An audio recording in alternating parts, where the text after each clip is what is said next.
One day, my grandfather was at home and he saw a picture of Colin Powell, and he told us about how they knew when they were young, all the journeys, all the crazy things that they make during the Persian Gulf War, and how Collin became the highest ranking military office. He said that the training was hard, but they never cried like baby girls, like the militaries of today, that they cry for everything.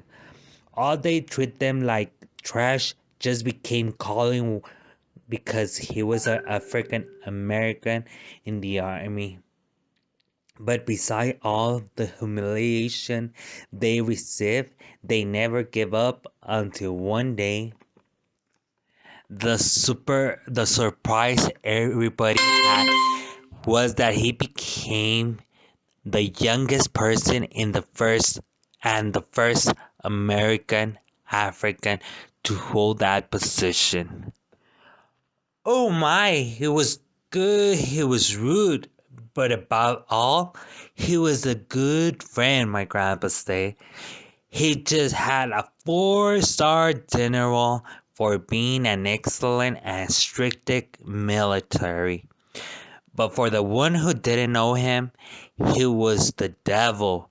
But with the friends, he was just the funniest guy you know.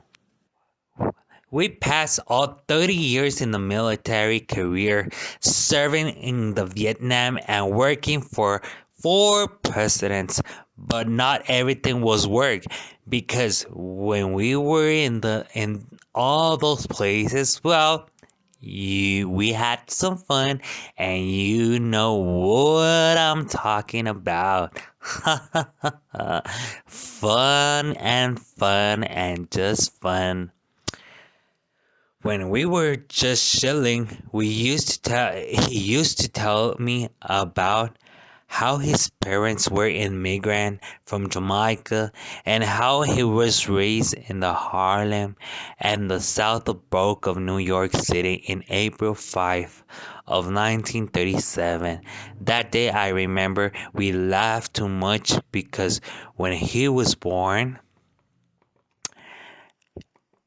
his mama asked the doctor, "What is it?" And the doctor answers, well, let's see. If it flies, it's a bat, but if it bounces, it's a frog."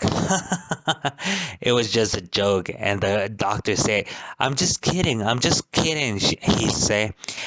"It's a boy." And I say, if I was your mama, I will stand up from that bed and I will kick the doctor's butt from the hospital all the way to the moon, 'cause those fucking jokes they don't say.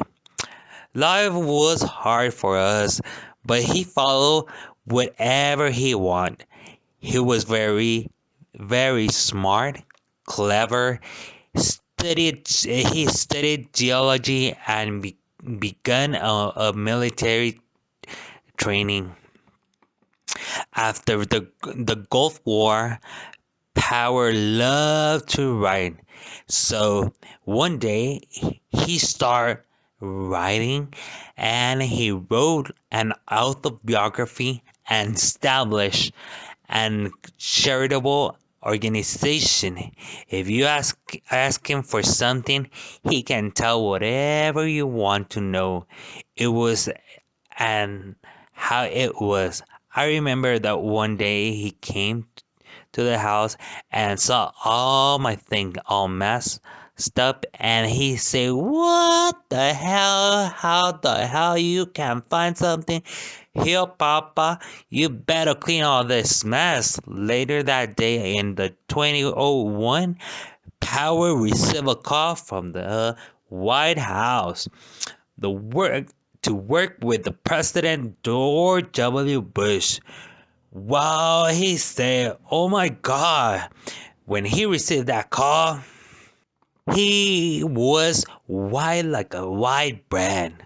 He just jumped for the news and screamed, Yay!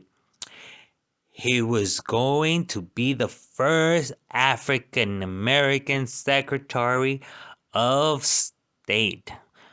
And all the people who didn't believe in him, he will shut their mouth forever because he was just the guy that it was gonna be with the president.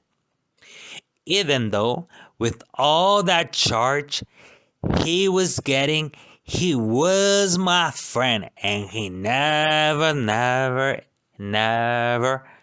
forgot about that. He told me just, you are my friend and you're gonna be my friend for all my life.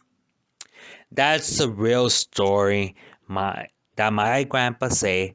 And if someone say the contrary, well, let me tell you that it's gonna slap his face because no one no more Collin Powell than me, he say.